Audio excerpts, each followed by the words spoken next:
You guys, I'm here with Addy, and I know a lot of you have been anxiously awaiting this episode, and let me just tell you, it's hard to pin this kid down. If you don't know, my daughter Addy, we've been kind of following her. A lot of times on Fridays, I'll do an update podcast about her. She has been traipsing the world, all over the world, teaching people about Jesus, and she has completed at least that assignment of missions, and she's now finally back at home. And I asked her to come and just share a little bit with us about what the Lord did in and through her over the last 9 months. So, Addy, welcome back to the show. Well, hi, guys. It's definitely good to be back. There is a lot of mixed feelings, of course, because I just went on an amazing, life-changing trip.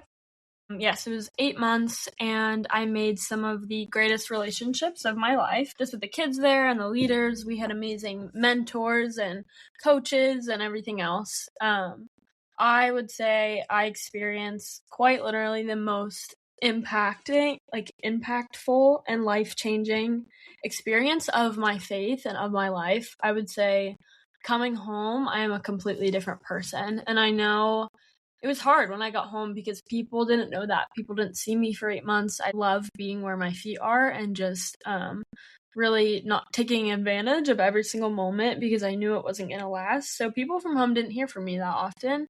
And I think they didn't really see that transformation and change until I got home. Coming home was hard because I feel like there's a lot of people who just didn't know what to expect or expected me to remain the same. And so that's been amazing. And that's just a testimony of what the Lord has done in and through me, of being home and, whether it's reacting to situations differently or serving, my closest family and friends, or responding and not doing certain things that I used to do.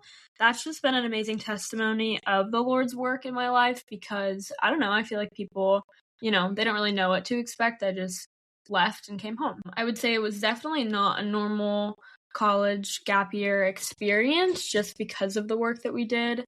I would say a lot of it was personal growth. I think I grew. Oh my goodness, I didn't even know that I could get this close to the Lord that I did. Now being where I'm at with him, I think I'm just so excited to live the rest of my life because I've seen what he's done in the, 18 years. But really, me living my life for him really didn't start until, well, I thought it started, senior year of high school, right before I left and gave everything to him. But then I expected to go on the trip and just serve other people. I thought I was there to serve others. I thought I was there to point people to Jesus in where I was walking with the Lord. And then getting there, I thought I had a relationship with the Lord, and I think I did, but I think a lot of it was very surface level. I think it wasn't a true, deeply caring, loving father who just loves me and wants the best for me. I think it was, I had a lot of head knowledge about the Lord, and I knew that he was doing really amazing things, but I didn't really know what that looked like for my life yet. And so I think the biggest thing is now, on the other side of it, it wasn't quick, it wasn't overnight, but I would say now I can confidently say now that I have an intimate relationship with the Lord, and his voice is the only one that really matters in my life. And I would say now, that wasn't the case even halfway through the trip, but I would say now he is truly the only one that I can depend on. And I don't know, yeah, it's amazing. I have an intimate relationship with him now, and I think I thought I did before I left, but I don't think it was the case. I think I just knew, again, had a lot of head knowledge about him. So, on the other side of that, it's amazing, and I've learned so much. And honestly, where the intimacy came from or how it developed, it wasn't like, okay, I'm spending this, this 8 months, talking to him every day, reading my Bible every day, praying every day, and then boom, it happened. No, it was through the trials and through the tribulations and I had so many revelations about my faith on the trip that were crumbling, and I felt like my foundation was completely being destroyed. And that's because it was. That's because everything that I had built my faith on, I built it, and it wasn't just on the Lord's love. It was on all of these lies that the enemy had been keeping me in almost my entire life. And the Lord showed me those. Normally it was one at a time. But that was because one at a time it literally felt like I was, I was like, what am I even doing? And so, at the time, throughout the trip, it was actually, at some points really discouraging because I'm like, what? I don't trust the Lord. Like, I genuinely didn't trust the Lord and that He was good to me and that He loved me and He wanted the best for me. And I'm like, what? I've literally spent my whole life, like, trust in the Lord with all your heart, all your soul, all your mind. Like, I don't trust the Lord. Like, what kind of Christian am I? And all this stuff. Obviously, that's the enemy talking, but the Lord used that to prove Himself trustworthy over and over and over and over and over again. And at the time, I was so discouraged because it was like, I thought I knew this. Like, literally, I've been learning this since kindergarten. But now on the other side of that, I'm like, He used that to teach me that I could trust Him. And now I could confidently say, I trust in His plan, even if it looks way different than I think, even if it is not anything of what I expected, of what I thought. Like, I'm like, okay, Lord, you are so good and I trust you because you've proven yourself trustworthy over and over and over again. And like, then I thought I learned that lesson. And then I found myself in conversations with other people being like, guys, he's proving himself trustworthy, like, over and over and over again. And I wasn't even looking for it. I thought I had learned that lesson, but like, he still continues to show up. And there were so many other things that he taught me, like, similar to that. And so I would say there's so many points on the trip where I was like, what? How? Like, I thought I knew this and I really don't understand it. Or I thought I knew what it meant to surrender. Oh, turns out I don't. Like, what does it mean to actually lay things on the altar and give it to Him? But by repeatedly learning how to do that and just Him showing me what it looked like to do that, I can say now, like, I'm sure there's still more to learn, but now I can give things to Him freely without still wanting control. And so I just learned so many, I think, foundational biblical truths. I know that the Lord was so good to me to reveal those throughout the 8 months, to where I can confidently say now that, like, my foundation of my faith is built on His love and is built on Him chasing after me and teaching me things, even when I thought I knew. When I thought, I've gone to a Christian school since kindergarten, went for the full 13 years to Christian school, grew up going to, at one point, I was going to 3 different youth groups just because I had so many different friend groups. I loved it. I loved to be in the Word. Going to church my entire life. Grew up serving in the church. Got in a car accident when I was 17, I think either junior or senior year, and that, like, woke me up. It was like, oh my goodness, I need to be living for the Lord. I don't want these people to never know about Jesus. And so then I gave up law school and went on a trip. Like, I was like, I thought I knew these things, but the Lord was so gracious,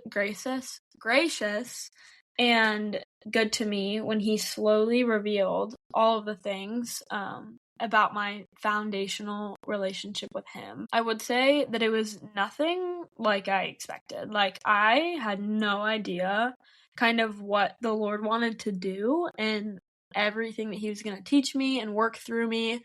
And I learned so much. There were so many people around me that were so wise, that were so rooted in the Spirit, that were prayer warriors that I could go to. And I would say, like, now I have the strongest friendships and relationships of my life because of what the Lord has done in and through those. That's one thing that I've learned a lot about is community. Obviously, I was in a community of 30 people who love the Lord and wanted to serve Him with their whole hearts. And so that was a very, very, very special community. And I have just learned coming home that sometimes it's 30 people and sometimes it's 2, and sometimes it's just me and the Lord. And so that was a transition and an adjustment, but just learning that the Lord has sweet things in every moment and in every season. Coming home, I've learned a lot about that, like, He has me here. So why? Like, why does He have me here? What does He want to do? What can I be a part of? And once my focus shifted from, oh my goodness, I'm going home from the most amazing experience of my life, and I'm going home to friends that are superficial and relationships that aren't deep or rooted in the Lord. Oh my goodness, this is going to be so hard. This is going to be so sad. And once my focus shifted from that to, okay, Lord, you're sending me home. You have me home for 3.5, 4 months. What do you want in this season? And He has showed me so many things. I feel like been able to partner with Him and other believers in different ministries, not even direct ministries, but just it is ministry, our lives are ministry. And so I've been able to come alongside of other people who are serving and serve with them, and just, some behind the scenes work, some relationship conversations, some stuff at church, some stuff at my youth group that I volunteer at and help with, the summer camp, and just so many things, so many sweet things that the Lord has for this summer that I get to be a part of, and just restoring some relationships with my family and with close friends, relationships with friends that I was very superficial. I had that revelation that I feel like every friendship here that I had was very superficial. We didn't really talk about the Lord. I have been able to share so many testimonies with some of those friends. And while I was gone, they were struggling with so many of the things that the Lord really taught me and really ingrained in me. So that's a blessing. The Lord just keeps using it over and over and over. I got a text the other day from one of my old coworkers at Starbucks, and she was like, Addy, you have literally inspired me to pick up my Bible and start a relationship with the Lord again. I was like, oh my goodness, the Lord is still continuing to use us over and over and over again. Okay, so I want to talk a little bit about where you were at. So walk us through the countries that you visited. So we started in Albania. We all met in New York City, flew to Serbia, flew to Albania. We had our training camp week in on Lake Ohrid, which actually, so it borders, it's along Macedonia and Albania, and Paul would have been there at the Lake Ohrid, so we were looking out on things that Paul would have seen. So that was amazing. That is where we had our training camp, and we did a lot of ATL, which is Ask the Lord. So we went out in groups of 2 or 3. We were like, okay, Lord, what do you have? Do you want us to go talk to people? Provide opportunities. We got to share the gospel, serve people, buy people food. It was just amazing. Pray for a lot of people. And we just learned a lot. We really bonded that week, hung out a lot, had a lot of trainings, had a lot of, briefings, talked about our classes that we were going to do, got a lot of stuff set up. And then we headed 30 minutes over the hills to Kodadesh. And that is where we stayed in Albania. It was a little town, and we stayed there at a church with a host. And the host was a pastor and his wife and son, 2-year-old little boy. And so we stayed at this church for 8 weeks, and we just helped alongside of their ministry and different local churches. We hosted youth events and conferences. We helped with kids ministry, youth group, mom's Bible study, and then did a bunch of service projects, and had quote unquote camp, if you a conference or camp for little kids. That was amazing. We just got to come in, we got to plan games for them, we got to share a lot of our testimonies. We did little story times or object lessons with the little kids for kids church. It was just it was hard because we couldn't really leave we called it our compound, but it was just the church with, the yard was blocked in with concrete blocks. The closest store was 2.5 miles away, so if we wanted to go anywhere, we had to walk, 5 miles total to just go get snacks or whatever. There really wasn't much to do. It's kind of dangerous in Albania, so we couldn't leave after dark. We had to be home before dark, but we bonded. We spent 8 weeks there. We really, really, really bonded, got to know each other really well. And then we headed to Sorrento, Italy, and our ministry there was only for 2 weeks. And so for 2 weeks, this was such an open opportunity and open door from the Lord. For 2 weeks, we had the opportunity to go into different schools, public schools, and the bishop just allowed it. They have they're public schools, but they have what's called a religion class, and they can learn either about Catholicism or, Islam or Christianity or nothing. And so kind of they just do whatever they want. Some of them just treat it as a study hall. It just depends. So they have this hour religion class I believe it's every day. And the bishop, our host that was at this little church, his little Catholic pastor, but does young adults and does, started a youth group. he asked the bishop if we could go into the schools and like he could host this team. And so we lived with host families. There was a bunch of families all around that either hosted 2 or 3 of us. I lived with this little Italian grandma and one of my girlfriends.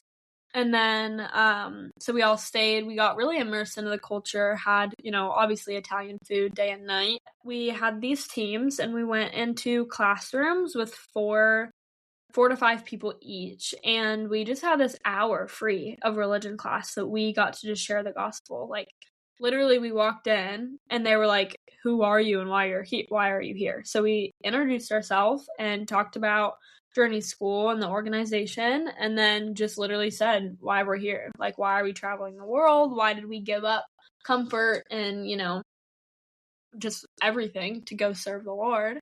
So that was literally an open opportunity and an open door just to share the gospel. So that was incredible and amazing. We saw people give their lives to Christ. We saw people so curious and start to ask questions. We saw gears turning. I got to talk to an atheist and he was like mind blown at some of the like scientific facts because he's a very scientific thinker. And so that was just amazing. And we spent our 2 weeks there, felt way too short. It felt like Albania was preparation for that. And then we flew out January 2nd to Mexico and got to an orphanage. They had classes there and it was also a school. So we basically were their English teachers, but we did it through different things. So we did it through reading and writing. We did it through speaking. They had like an English class. We did it through sports and we did it through music.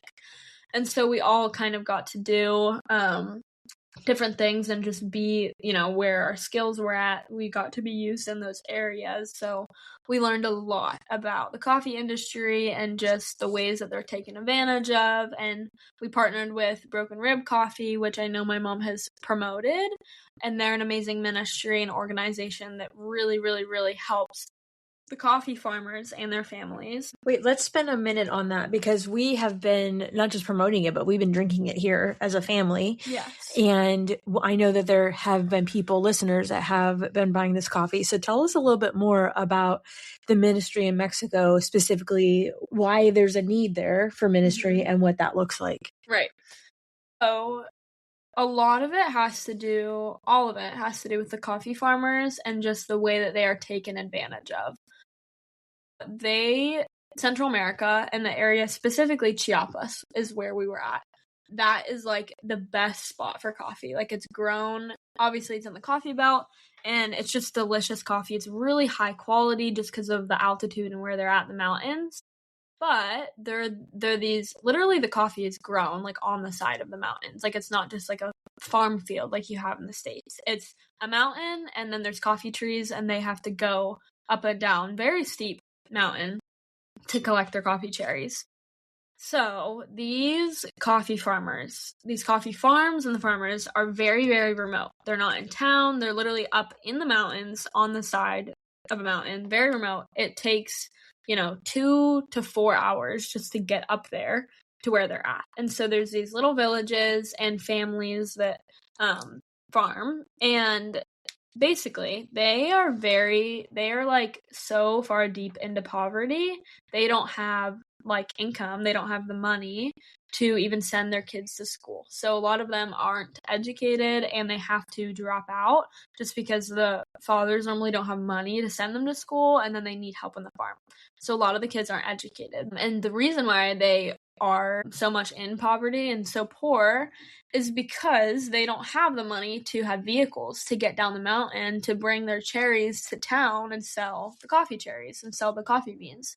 And so really the only people that have money is the cartel. So the cartel comes in, drives into the mountains with their big, they have big white trucks. And a lot of times because they're so remote in the mountains that it's like mudslide and they can't get out. Like they can't get out just by walking or by, horse or the little like motorcycles that they have. And so these big lifted up trucks from the cartel come in and they offer to buy their beans, and they say yes because they really don't have any other way of getting an income.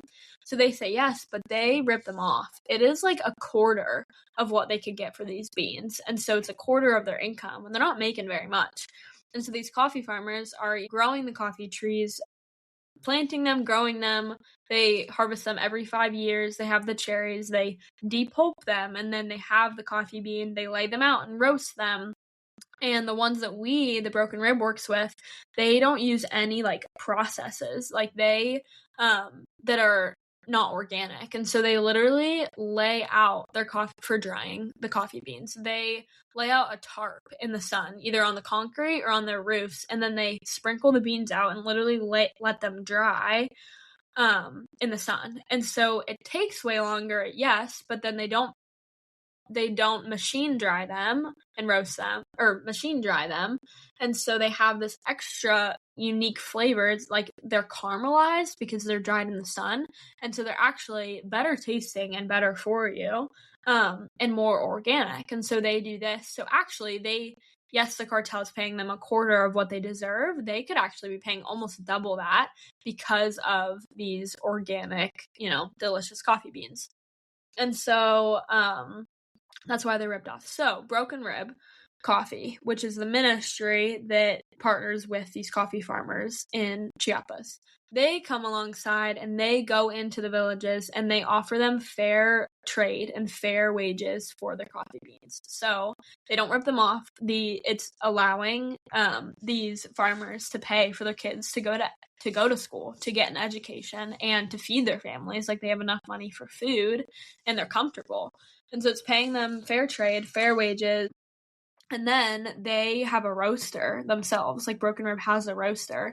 So they send them up to California and get them roasted. And then it's 100% nonprofit. So all of the money that you or my family, whatever, pays for those coffee goes directly back into the coffee farmers and goes directly back to them. They will do like little projects.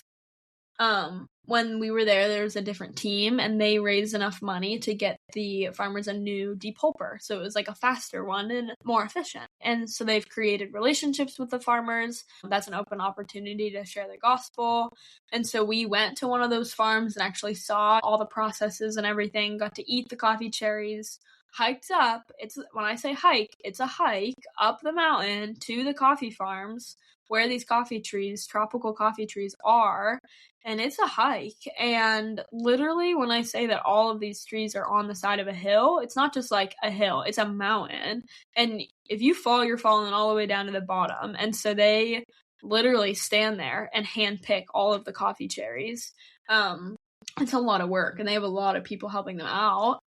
So they go in, offer them fair trade, and then it's a ministry, it's a missions organization. So the thing that's different from Broken Rib versus other bigger, like, commercial coffee shops is who buys their beans. So for bigger organizations, the cartel, because they buy their beans from the farmers at a very, very, very cheap price, they go and sell the beans to the big coffee roasters and the big coffee chain coffee shops. The cartel sells them to them, but for way more money. And so that's how they are in business. That's how they operate. And then there's the bigger organizations, that's how they buy the coffee. So that's what's different about Broken Rib, is they actually have the knowledge because they're in Mexico and California, and they see, the fruit of their labor. They see what's going on. They see the poverty that these coffee families are in and are just offering a better life and a better way out. And then Broken Rib has also, because of the education system, they created what's called Baja Ed, and that is a sister ministry that sends these kids to school. And a lot of times the schools are like in town, and so if you're remote, you can't pay to get there. And so what Baja Ed does is it provides scholarships to pay for, like, they do it like one kid at a time, so one kid's entire education. So they'll send them, and they've had a couple people actually go all the way through college by now, but it's mainly like elementary and high school. And so that's amazing. There's a bunch of different ministries alongside, and then they also have Baja Builds, which is they go and build houses for people that don't have homes, and they just raise money, they go and build a house, and then they're done. They give them the keys. And so that is Southern California, right across the border into Mexico. And it's literally about a 2-hour drive from San Diego. So we don't realize how much poverty is right next to us, like our neighbors. And then how is the orphanage connected? Some of the proceeds from Broken Rib, when it was first started, 100% of the profit went to the coffee farmers. Now, Broken Rib has grown a lot since it was first started and founded. And so some of the proceeds go towards, they go direct, that's 100% nonprofit. So they go directly back to either the coffee farmers, all four. The coffee farmers, Baja Builds, which builds houses for homeless people, Baja Ed, which sends people to school, kids to school, and then as well as this orphanage that we stayed at in Chiapas, Mexico. So that is very close to some of the coffee farms, and the proceeds go towards that orphanage. That is where we stayed for 2 months in Mexico. That's the orphanage that we got to go and teach them classes and everything. And they have a sponsorship program because they are like in the red. When we were there, they were literally on the risk of shutting down just because they don't have enough money to pay the government to remain open. And so that is one of the reasons why we started that garden, so that, they wouldn't have to buy fruits and vegetables. Food is so expensive. It's very sparing. They don't get a lot of protein. It's a lot of rice and beans, and, they don't get a lot of milk. And so that's what we did with the garden. And then a lot of the proceeds from Broken Rib goes to that orphanage. And so that's why I support either Broken Rib by their coffee, or you can directly give to that orphanage. So we've done both of those things, and it just, directly supports them. And so that was our time in Mexico. And then Guatemala, I would say, was it was my favorite, and it was so life-changing and shaping, and I think I grew so much in my relationship with the Lord while we were in Guatemala. Community looked a little different. We were in 2 different houses. We were in Antigua, which is the second biggest city apart from the capital. There was 4 different ministry teams, and my ministry team, we took what's called a chicken bus, literally just a school bus, for the locals to a town about half an hour away. And that was an already existing ministry that we just got to partner with. They do VBS, music classes, soccer ministry, women's ministry, and then we did a lot of manual labor. So we got to be involved in a lot of different things. We got to, make relationships with the kids. And in Antigua, in the city, they have worship nights. And so those are basically like a Wednesday night service, but it's at a ministry coffee shop. So right in the center, they set up all their guitars and basses and drums right in the center of that coffee shop, and we just worship every Thursday night. It's open to the community, so a lot of times there's a lot of locals that come, and we just get to worship, and then there's like a little message. It was our last country, so it was amazing. Yeah, now I'm home. It was really good. I would say the most personal growth with me and the Lord was honestly in Antigua, but I went through a lot of trials. And so that's probably why I learned a lot, and just sticking close to the Lord and growing through that. And so, yeah, that was our trip. That was kind of the rundown of the ministries that we did, the ministries that we were a part of. I think we all grew through it so much, and every single person on the trip has experienced some amount of growth, and it was just so cool to see, like, during our debrief week, to speak truth and life into those people of like, we are all different than when we came. Even the people that you don't think you are, like, every single person we have seen growth through, and there's some people that look completely different and have literally the Lord has radically changed their lives. And so that was oh my goodness, that was one of the best experiences of my life, and it was amazing. It was really good. Well, if you had to share just one thought with somebody that was thinking about going on a trip, maybe obviously not a 7-8 month trip, but if they're thinking about going, like maybe joining us at Bible Study Live or going on a mission trip with their church, and they're struggling with some fear and letting go of control, what would you say to that person? Well, I would first of all just say go, because that's the Great Commission. Go and make disciples. So number 1, that's the first thing. Number 2, I have struggled with control my entire life. And I have learned that control is seriously an illusion, and it has changed my life. Control we are not in control of anything. Even if because I am type A, I plan everything, I have everything planned out, alarms set, 400 different ones, even if I had planned this trip perfectly, or like I was going to plan my day perfectly, and I'm like, okay, I'm in control. I'm going here, I'm doing this, whatever. Seriously, am not in control. What if something happens? What if someone else comes up to me and does something? What if something gets canceled? Like, truly, we aren't in control because we serve a God who has a plan and is going to do he's going to do everything to make it happen, and his will be done. And so genuinely, I'm like, he's in control, I'm not. And so when stuff happens, it's like unfortunate. I'm like, he knew that was going to happen, he allowed it to happen, so why? Like, what do I get to learn from this? I get to grow closer with him through this. And so I would say definitely he is in control. And if he is putting it on your heart, if he is opening the door, if he is providing and making it happen, and you have this little prompting of like, I want you to go, first of all, the Lord tells us to go. And second of all, the Lord's got you. Like, if it's fear, he's going to protect you.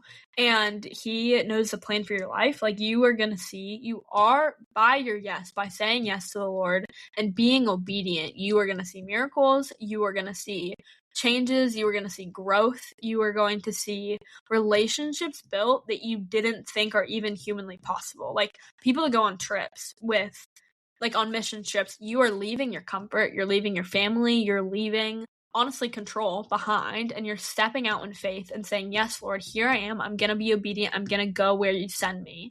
You say yes. All those people on the trip have done that too. And so you guys are like, I don't know what I'm doing. I'm just here. Let's do it. Let's step into this together.